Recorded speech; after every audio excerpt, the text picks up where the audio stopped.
The BBC was facing a leadership crisis and mounting political pressure on Monday after its top executive and its head of news both quit over the editing of a speech by President Donald Trump. According to Associated Press, the resignation of BBC Director-General Tim Davie and news chief Deborah Turness over accusations of bias was welcomed by Trump, who said the way his speech had been edited was an attempt to step on the scales of a presidential election. BBC Chairman Samir Shah apologized Monday for the broadcaster's error of judgment in editing the speech Trump delivered on January 6, 2021, before a crowd of his supporters stormed the Capitol in Washington. "We accept that the way the speech was edited did give the impression of a direct call for violent action," Shah said in a letter to lawmakers. In a letter to staff, Davie said, "There have been some mistakes made and as Director General I have to take ultimate responsibility." Turness said the controversy was damaging the BBC, and she quit because the buck stops with me. The hour-long documentary, titled Trump, A Second Chance, was broadcast as part of the BBC's Panorama series days before the 2024 U.S. presidential election. It spliced together 3 quotes from 2 sections of the 2021 speech, delivered almost an hour apart, into what appeared to be one quote in which Trump urged supporters to march with him and fight like hell. Among the parts cut out was a section where Trump said he wanted supporters to demonstrate peacefully. The Panorama episode showed an edited clip from the January 2021 speech in which Trump claimed the 2020 presidential election had been rigged. Trump is shown saying, "We're going to walk down to the Capitol and I'll be there with you. And we fight. We fight like hell." According to video and a transcript from Trump's comments that day, he said, "I'll be there with you, we're going to walk down, we're going to walk down. Anyone you want, but I think right here, we're going to walk down to the Capitol, and we're going to cheer on our brave senators and congressmen and women, and we're probably not going to be cheering so much for some of them. Because you'll never take back our country with weakness. You have to show strength and you have to be strong. We have come to demand that Congress do the right thing and only count the electors who have been lawfully slated, lawfully slated. I know that everyone here will soon be marching over to the Capitol building to peacefully and patriotically make your voices heard." Trump used the "fight like hell" phrase toward the end of the speech, but without referencing the Capitol. "We fight like hell. And if you don't fight like hell, you're not going to have a country anymore," Trump said. In a letter to Parliament's Culture, Media and Sport Committee, Shah said the purpose of editing Trump's words had been to convey the message of the speech so that viewers could understand how it had been received by Trump's supporters and what was happening on the ground. He said the program had not attracted significant audience feedback when it first aired but had drawn more than 500 complaints since Prescott's dossier was made public. Pressure on the broadcaster's top executives has been growing since the right-leaning Daily Telegraph published parts of a dossier compiled by Michael Prescott, who had been hired to advise the BBC on standards and guidelines. Shah acknowledged in a BBC interview that it would have been better to have acted earlier. "But we didn't." For the last 4 years, but really this is about establishing. Well, as I've said, I'll be making my comments inside the conference venue, and you can read my comments yesterday that we're obviously looking at the facts, so thanks very much.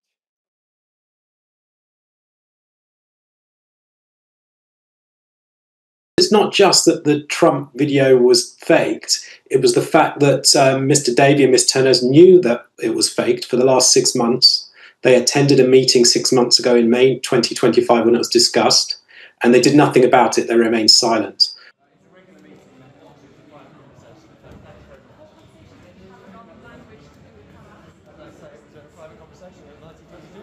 Are you taking direction from government about this? Absolutely not. We set our own independent editorial direction, and that's what we do. Anyway, thank you very much. These examples have really dented trust and confidence in the BBC. It goes way beyond just political bias. There's just, I think they've lost touch with a large element of the British population. We want them to be successful. They're a really important part of the broadcasting ecosystem. But at the moment, they're their own worst enemy. I think its output is very trusted. And again, when I'm speaking to people who've got very strongly held views on those, they're still using the BBC for a lot of their information, for that's forming their views on this. I think we can all point to elements elements of BBC broadcasting, of news, and say, well, that reflects my views and that doesn't. And that's absolutely right that we should be able to say that. But they've, as they've said, taken accountability for what the BBC has put out. I think it is very important that public figures have accountability for sure. But I just want to reflect back, the BBC is a very trusted organisation. It's iconic in the United Kingdom.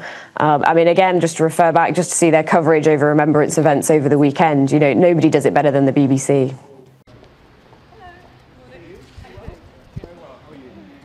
Deborah, have you failed the BBC? I would like to say it has been the privilege of my career to serve as the CEO of BBC News and to work with our brilliant team of journalists. I stepped down over the weekend because the buck stops with me. But I'd like to make one thing very clear. BBC News is not institutionally biased. That's why it's the world's most trusted news provider.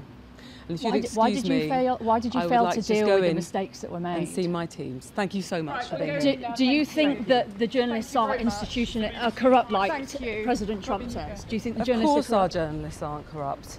Our journalists are hard-working people who strive for impartiality, and I will stand by their journalism. Is there institutional bias at the BBC? There is no institutional bias. Mistakes are made, but there's no institutional bias. But why weren't the mistakes dealt with on Trump, on anti-Semitism, on women's rights? I'm sure that story will emerge, but for now I'm going to go in and see our teams. Do you think the board acted against you? Thank you so much for being here. Do you think the board acted against you? Thank you. We're going in. Thank you. Thank you. This way. Thank you, everyone. Too late, we've missed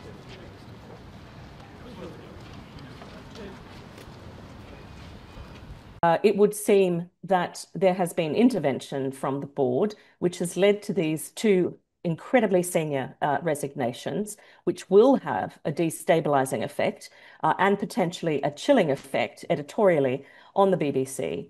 And they come in the wake of a concerted effort by the partisan press, the right-wing press in the UK, aided, it seems, by a former UK Conservative Prime Minister, and egged on, in fact, with participation by the White House press secretary and ultimately celebratory comments from the US president, who himself is a clear attacker of free and independent press in the US. So this is a situation which needs to be understood in context of an orchestrated campaign to undercut public trust in the BBC and to create a situation where the BBC is meek, where the BBC is less likely to be critical in its reporting. This is an existential crisis for the BBC, in my view, and that is because in capitulating so quickly, it has sent a signal that it's relatively easy to cow the BBC. And that is incredibly dangerous. And it's dangerous not just because we as citizens of a democracy who should be invested in public interest information being protected in an increasingly polarized society, in an environment where the information ecosystem is incredibly polluted.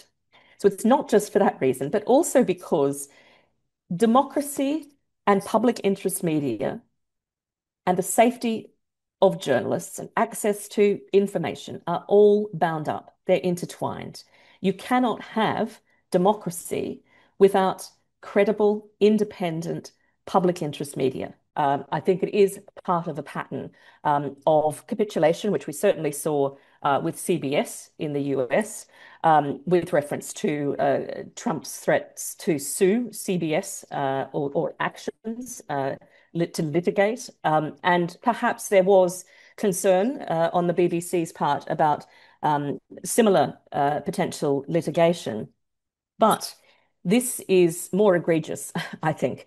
This is the intervention of a foreign state actor in the governance of independent public media in the UK. So this is a step beyond that.